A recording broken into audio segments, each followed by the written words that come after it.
going to talk briefly about what in AMBIT we describe as active planning. This is really the mentalizing stance, which I'll briefly describe as we apply it to the whole of care.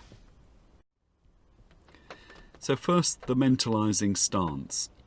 Well, we jokingly refer to the fact that this comes in a flat pack format, but the point about having a very simple image of a table with 4 legs is that 4 things is probably about as much as most practitioners can keep in their mind in the tension, anxiety, enthusiasm for working face-to-face with young people or families or clients of any sort.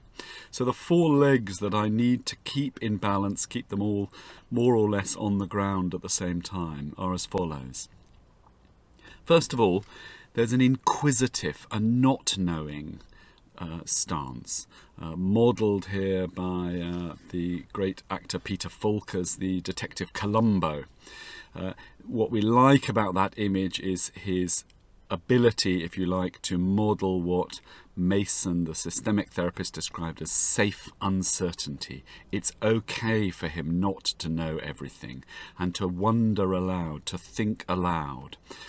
We've also drawn parallels between this way of thinking and how open source programming works, where you offer up your source code on the internet so that you get real feedback from other people who look at it and try it out and can offer improvements. So it becomes a collaborative way of thinking rather than a knowing of how things are that you then offer down to your client. The second leg is really, in many ways, what I would see as the absolute core of mentalizing. It's the holding of the balance. Holding the balance between mentalizing you, my client, and remembering to mentalize myself and how I might be behaving and why I might be behaving the way I am with this person. Holding the balance between attending to cognitions, the thoughts, the beliefs that might be driving a behaviour, and the affect, the feelings that might influence that process.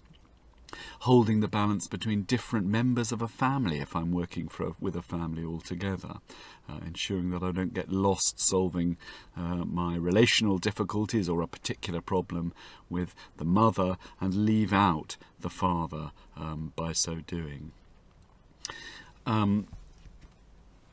Then the third leg is really taking a very active stance with your client, in which where I've spent enough time listening and I'm attuned enough to notice in my own mind, this does not seem to me like a mentalizing state of mind that I'm seeing.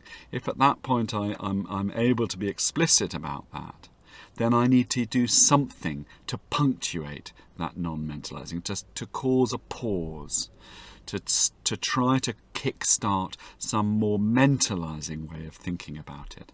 Now, the most common way that mentalizing practitioners do that is often by using the sort of video pause button image. Can I just pause us just for a moment and stop and, invite you to think, the way that you're talking right now seems to me a little bit different from how we were talking 5 minutes ago. 5 minutes ago I noticed you were very thoughtful and seemed very reflective about things, and somehow or other I have got you into the situation where now you seem very certain. You also seem quite angry. So I'm trying to play act there. The worker taking responsibility for getting us into a scenario where the client has perhaps lost some of their mentalizing ability, and just getting the client to reflect on their mentalizing or their lack of mentalizing, to notice, yes, I get really certain when I'm this angry. That's, if you like, the beginning of a more mentalizing process that's been kick-started. And if you like to carry that on, as important as anything in this table, the fourth leg is about highlighting and positively reinforcing mentalizing when I do see it. So the mentalizing stance, which is expanded in other places at much more depth, fits into a broader approach to planning. And that's very much where AMBIT would want to place the mentalizing stance. So in planning, we see there as being 3 positions or activities that I can get quite stuck into, and all of which are vitally important, but that if I don't hold the balance between these 3, things can go wrong. So for each of these positions, there's a purpose, there's an intent. If I want to support effective change in any of my clients, the evidence is overwhelming that I need to have some clear, explicit objectives and plans to move towards that change. If not, I will likely go round in circles, or just get less far than I would without that. On the other hand, it's very easy for us as workers to assume that our own intentions as a worker are very clear to our clients. Whereas in fact, if we listen to our clients and we study the qualitative literature around what it's like to ask for help, it's often the very opposite, that the intentions of the worker are very unclear. So in order for me to elicit genuine support, collaboration around any kind of plan, I need to, if you like, show my workings. This goes back a bit to the notion of the not knowing, inquisitive, open source notion of the mentalizing stance. But I need to be able to state the obvious about why I might be behaving in this way with you, my client. So often it is by using very simple statements. I want to be helpful. That's at the end of the day what this is about. That would be a broadcasting of my intentions. And then equally, what I'm trying to do is to strengthen the relationship between my client and help in general, in the most general terms. And I can do that by remaining attuned to what's really uppermost in their eyes, rather than getting a little lost in what's uppermost in my eyes or my mind as the worker. So this creation of a kind of, if you like, a sort of purposeful attempt to be attuned, to be wide angle on what's required and where the client sees themselves in their dilemma is the 3rd position. And the reason we think that holding the balance between these 3 positions is particularly important thinking about planning is that if you get lost in one of them, if one of them becomes too powerful, it overbalances the whole thing.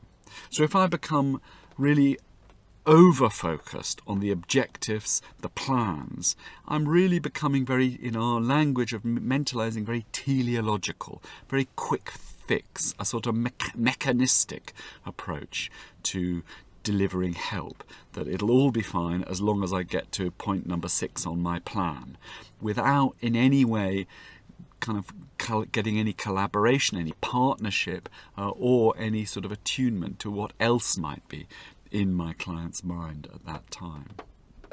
Likewise, if I get over enthusiastic, if you like, on my broadcasting of my own intentions, trying to allow my client to mentalize me, that actually risks me slipping into a kind of psychic equivalence, as if the plans that I'm trying to broadcast are the way it is, and that there is no other way. And equally, it could be rather pretend mode, that, all I need to do is to tell you all the wonderful thoughts in my mind of what will help, as if that will actually help. And thirdly, if I'm overly focused on attuning myself to my client, I risk slipping into a kind of pretend mode, where I'm like a leaf in the wind. All I'm being is fantastically supportive to my client, but without ever offering any kind of challenge to help them move towards a different position, a different state of affairs that would be more helpful in the long term for them.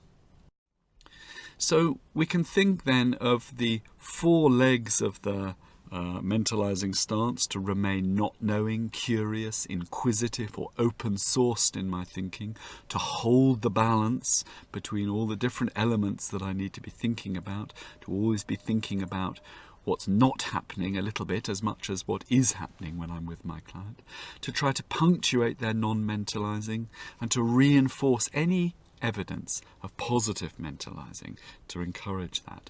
That's, if you like, the frame that holds this attempt to balance the process of planning and making plans, the process of broadcasting my intentions, and the process of remaining sensitively attuned to my client. So I'm going to just briefly now talk through those 3 elements in a little bit more depth, and we'll end up with some thoughts about a planning tool that may or may not be helpful in clinical work. So first of all, let's think about attunement. One of the ways to think about attunement is that you're just trying to refine your radar, if you like, so that you really are picking up the full range of signals that your client may be trying to give or giving without even meaning to give, that would help me understand genuinely, authentically, the position from their perspective in a way that knowledge about epistemic trust suggests would be helpful. So one of the techniques that I might suggest is having a sequence of questions that runs along the lines of where, who, what and why. So the where question is where I would start first, which is where I really focus on the physical presence. Where are we physically? Is this person in a bodily sense safe, comfortable and okay? How's my office? And if I'm working in an outreach setting, you can use a little bit of humour in that situation to, ask a young person or a client, how's my office if you're sitting on a park bench? What you're really inviting them to do is to ground themselves in the way that many mindfulness exercises start with, if you like, a body scan, a kind of, what's your heart rate doing? How kind of anxious or calm do you feel? How physically safe are we? And that might take 2 seconds, and it might take 2 or 3 minutes, depending on who you're with. The next step, I want to focus a little bit on the relational context. Who is in relationship with myself or us at the moment? So inviting them to remind themselves of, who I am in my role as a worker, and who else might be in their mind, even if they're not physically present, who is important to consider. And if you like, to have some consideration of what kind of positions we're currently taking up in that relationship. Are we client and worker? Are we friends? Are we parent, child, master and servant? So some kind of sense that there's an attunement to the relational context as well as the physical. And it's only then that we might step into a consideration of the what. What's going on here? What are the thoughts, the beliefs, the kind of content of our discussion and our behaviour? What are we about that would be worth us now, trying to do better, more helpfully? And then finally, at the sort of top of the stairs, if you like, you arrive at the more explicit, if you like, mentalizing, to consider the intentional stance of those people who are present. So if it's only myself and in the who discussion, I've realised that I'm sitting here thinking about my friend who I had an argument with. It's only after I've gone through the who, the what, and I get to the why that I might start to think about why might my friend have said the things that they said. And likewise, if we're in a relational context. And I suppose following that, there is the sort of inevitable, if that's where we are now, where are we off to next? And that's where planning would come in, and we're going to talk about that in a moment. But before I talk about planning, I want to talk about broadcasting. So broadcasting our intentions reminds us that in the mentalizing tradition, we find it very helpful to think of ourselves as, if you like, partially sighted, hard of hearing in terms of each other's minds, that we can only have ideas, imaginings about what it might be like to be in one another's minds. We cannot know. And that sense of kind of being very explicit about that is very helpful from the position of a sort of therapeutic stance. When I meet with a young person, both myself and my client, whatever their age, will have what we would describe as partially shared and implicit intentions.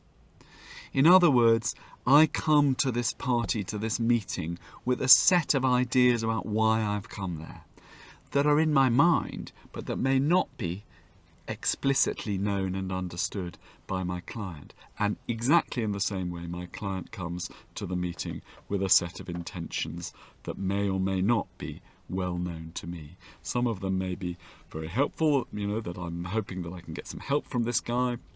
But some of them may be really rather unhelpful, that, what I need to do is to, convince this guy that I'm well enough that he'll then leave me alone. Now, the journey of kind of creating the therapeutic relationship is really trying to move from these partially shared implicit intentions towards explicitly shared intentions, and hopefully to extend the overlap, if you like, where we have shared explicitly stated intentions. And it's that area of shared explicitly stated intentions that is what we would consider to be absolutely our ambit, the meaning of that word being your sphere of influence, where I could genuinely, authentically hope to have some influence on the person I'm working with. So that broadcasting our intentions means this effort to state the obvious in plain and simple terms about why I'm trying to do what I'm doing and why I'm doing it in the way that I am doing it. So finally, planning. Well, we see planning as absolutely an active state that isn't a case of making a plan and then that's it, you've done your planning, you then go and do your implementing. That it's an active, dynamic process that goes on, and that if it's not a co-production with my client, it's really probably worth rather little. So there are a number of stages. First of all, I need to broadcast my intentions as a worker. This is where I see us as being at the moment, and this is the territory as I see it, and this is where I see it as us wanting to get to. The second step then is to invite in my sensitive attunement an understanding in my own mind of where the client sees themselves as being, and how the client sees the territory that we're in, and where the client sees their ideal destination as being. And in this state, I'm particularly trying, if you like, to change my own mind rather than to change the client's mind, to change my understanding of where the client sees themselves and where the client sees themselves as wanting to be. It doesn't mean I have to abandon my own understanding, but I am trying to model a kind of respectful curiosity where I try to accommodate the difference between our two minds and not see that as something necessarily for alarm, but that it's somewhat inevitable, and that coming to a greater understanding is where I would be. And the final part would be that if we can share an understanding, where in this situation that I'm given, we've got myself wanting to take them to the top right-hand corner of the map, and the client saying, well, I agree that at the moment I find myself in the bottom left-hand corner, but I certainly don't want to go to the top right-hand corner, I'd like to get to the top left-hand corner. Well, we might be able to agree a waymark, a sort of a stopping off point on the journey that makes sense to both of us as an initial start with that. And that sense of, trying to translate this shared understanding into something that's quite a practical step, that is, if you like, your goal in pursuit of a longer term aim, is very much how we would see the process. So a tool that we've used initially as a training tool, but increasingly teams that we've worked with have used this with some success and helpfulness in the field with clients, is what we call the Eggen triangle, or more formally the active planning map. So here it's a very simple attempt to map the sort of ecosystem of the client, their family, their friends and other agencies in what's obviously the egg, and to place on the same page a very simplified version of Maslow's hierarchy of need, where we look at what might make sense to be addressing in the now, things that are immediate, next in terms of what we might have ideas about thinking would be helpful in the future, and then mirroring what Maslow described as self-actualization, the sort of top of the hierarchy of need, this notion of becoming more aware of the why of my life.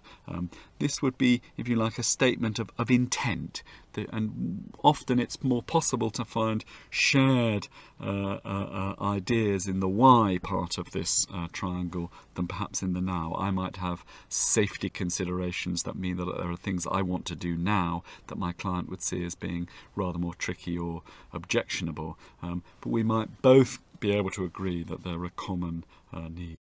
So here's a worked example of that with a client called Jen, who recognises herself as being artistic. She's got supportive friends. She's got a social worker who seems okay, but there's no housing available for her. She acknowledges she's using too much cannabis, and she states this constant feeling of anxiety and numbness, which is troubling.